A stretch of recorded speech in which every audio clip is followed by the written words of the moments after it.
Warning, STS Radio contains vulgar people, vulgar language, and vulgar ideas. If any of this offends you, kindly blow it out your ass.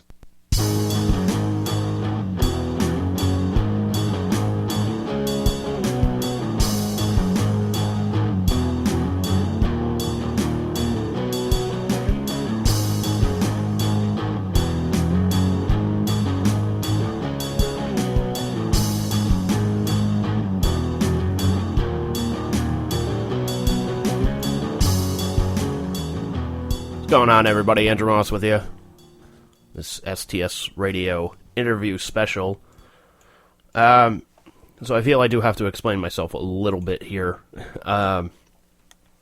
Basically, what happened was I was in the meter of the meter.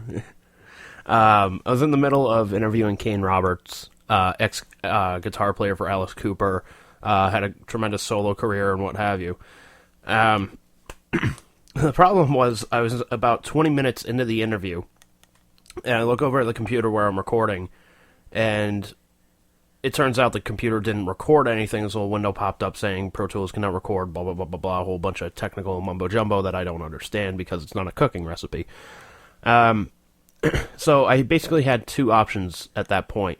I could either, A, stop Kane in the middle of an interview answer and just say, hey, this is what happened, can we do this over again? Or the route that I'd choose to go, or that I'd chosen to go, was just basically keep going, keep the answers as natural as possible, and just try and salvage whatever I could from the interview.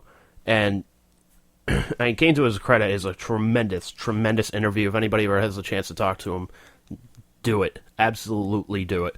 The guy's easily one of the nicest guys I've ever met in my life. He was, nothing short of tremendous for coming on and letting me interview him after about a week of playing a game of text tag and voicemail tag. So so thank you to Kane for doing this again. From what I understand, he will definitely come back on sometime in the future. Hopefully this shit doesn't happen again. But I feel I did need to explain why the interview starts the way that it did, that you're about to hear. So so that's why. But to you know what, screw it. Let's just play the interview. Don't forget, you can check out Kane Roberts at KaneRoberts.com. Check him out on Twitter at Kane Roberts, and check him out on Facebook. I guarantee you the guy is the nicest guy possible. And I'm sure if you send over a question on his Facebook or Twitter page, he'll answer you. So without further ado, everybody, here is the Kane Roberts interview, or at least what I was able to salvage from it. So enjoy. The picture that I had purchased from you, there is kind of a look-alike as to Paul Stanley there. I mean, did Paul ever mention that? You know what? When we were writing together, we started to actually hang out. We'd go out to eat together. We went to movies and stuff like that. And he bought me some really nice flowers. Okay. But we had these stories all sound like that. I just picture Paul. We had a great time. But occasionally I would think that he never mentioned it. I don't know if he ever thought it, but yeah, I mean there was definitely some influence there. I thought he was definitely one of the coolest. For me, he's one of the best rock singers ever. I mean, when I wrote that song "Take It Off" with him.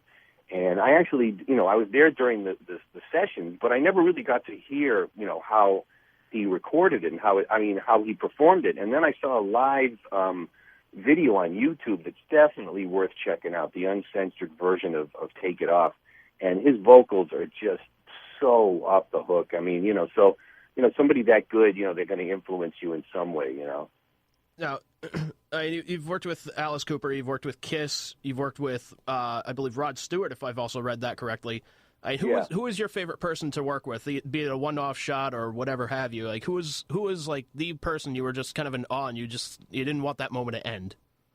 Well, I became so close with Alice. We became such great friends. I would have to say him because, the other thing too is that believe me, sitting in front of Bob Ezrin, he was the guy that discovered me in a way. He was the one that told Alice to go up and listen to me. So, I mean, that's crazy. And Bob is like, he's a tough guy in the studio. He's one of those guys, like there's certain people, Desmond Child, as a writer, and Bob Ezrin as a producer and writer.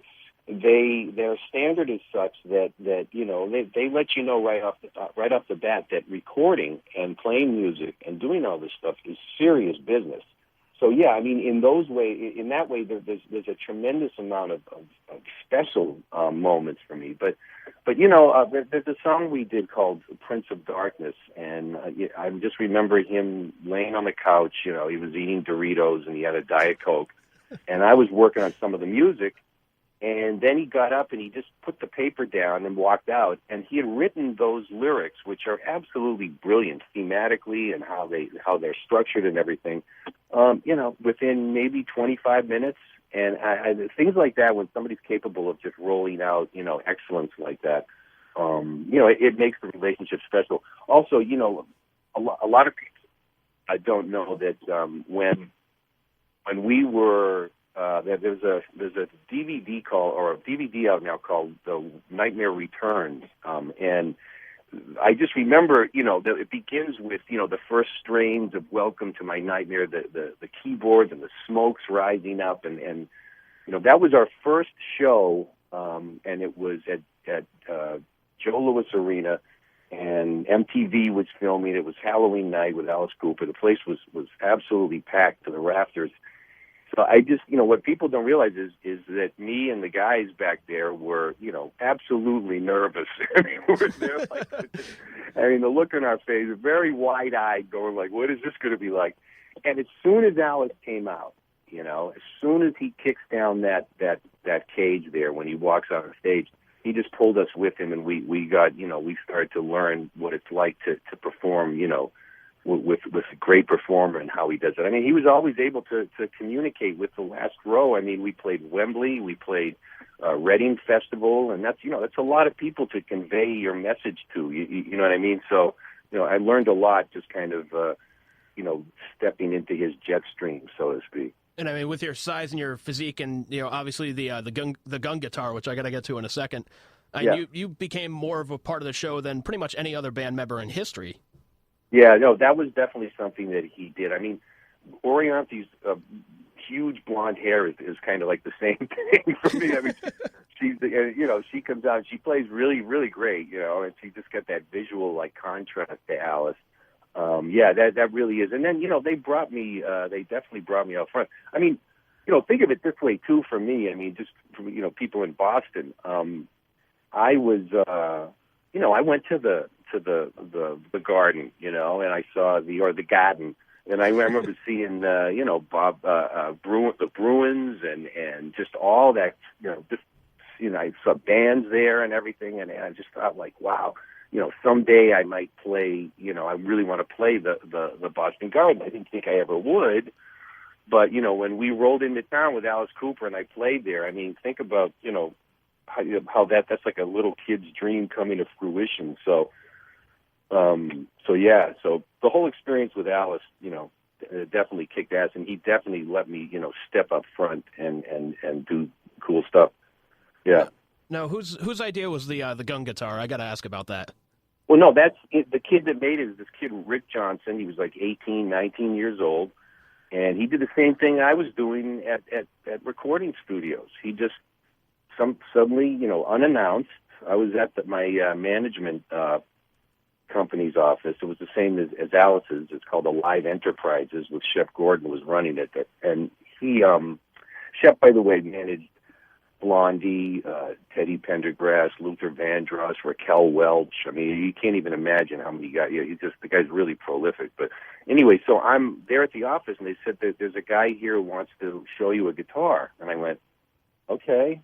So he comes and he's got this giant anvil case, and he opens it up, and this gun guitar is there. There's this kid, showing it to me, and I thought it was funny, and cool looking, but I didn't think I'd ever play it. I mean, it shot like, there's one thing, we went out into the parking lot, it shot a Roman candle up in the air. It exploded, and a little guy, a little doll, and a parachute floated down.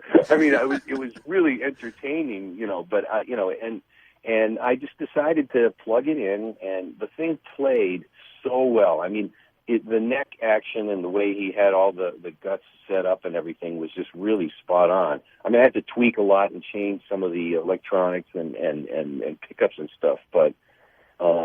So then I started, I decided to do it, and of course, everybody loved it when the flame shot out 15 feet or whatever, 10 feet out of the neck and stuff. So it turned into something kind of a signature thing. And the other funny thing is I never made the connection with the Rambo thing. The first time I read it, I was going, Rambo? And I looked at a picture of myself, and I went, well, geez, no kidding. You know what I mean? The only thing I needed was a headband, and I would have been, in the movie. So, kind of clueless, Just having Alice send you out on rescue missions out into the middle of the entire arena. Yeah, we know. Actually, we would go on we go to rescue missions in the shopping malls. Which, by the way, he does every town he goes in. It's like, I always get the phone call. Come on, we're going to the mall. They would just do it every single town. It was unbelievable. Unbelievable, man. Kane Roberts on the line with us, STS Radio. Kane, I got to ask you, it looks like it's been a while since you've been out on tour. Do you have any plans to go back out on the road, play some music? Well, what happens is, if you view yourself as a creative, it starts to manifest itself in a lot of different directions, especially when, because the business aspect of whatever field you're in is going to change. Of course, the music business changed a lot. People's tastes and MTV got proactive about shutting down, that kind of music and stuff. So those are all things that happen. And then you look at culture today and technology. I mean, it's definitely dismantling a lot of old models, like, buying and selling music and everything. So now, like, I've started to, write a lot. I'm doing some shows, like local shows, a little bit of producing. I've been doing that rock and roll fantasy camp thing. And I'm going to write with Alice again and stuff like that. But in terms of touring, it's almost like the right plates have to fall in place for me to fall. So they have to keep spinning. Sorry, but I got to get my analogy straight. But they the right events would have to take place, and I may or may not do it. But I kind of doing a lot of different things now, in and out of the music business. So it becomes a little bit more complex. When we're younger, like, our desires and our activities are much more of a sine wave, kind of a straight arrow approach to everything.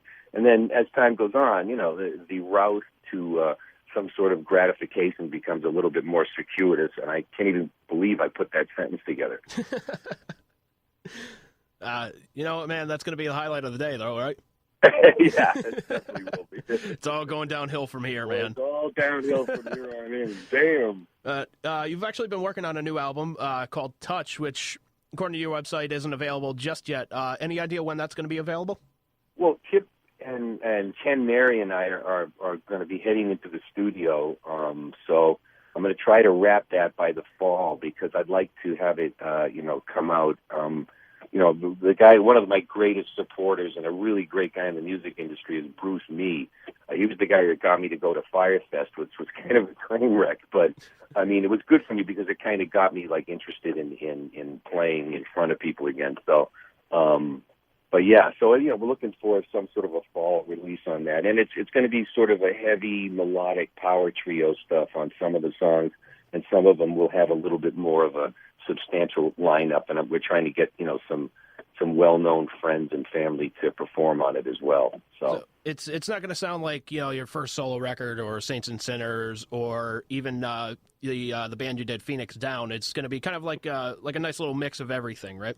Well, yeah. I mean, you got to think of it like, once you say power trio, it changes the entire environment. So everybody's playing like really well, so it's singing really well. So I just want to make it like a really kind of for me it's going to be, and for everybody, but for me it's going to be kind of an important statement, not just some sort of emotional thing, but just really just power my way through, like, the strengths of what we have right now, and just get it out there, because playing for people, having people listening to your music has always been a really special sort of a communication. So, I always looked at the audience as another band member. If you play live, just the communication between the audience and the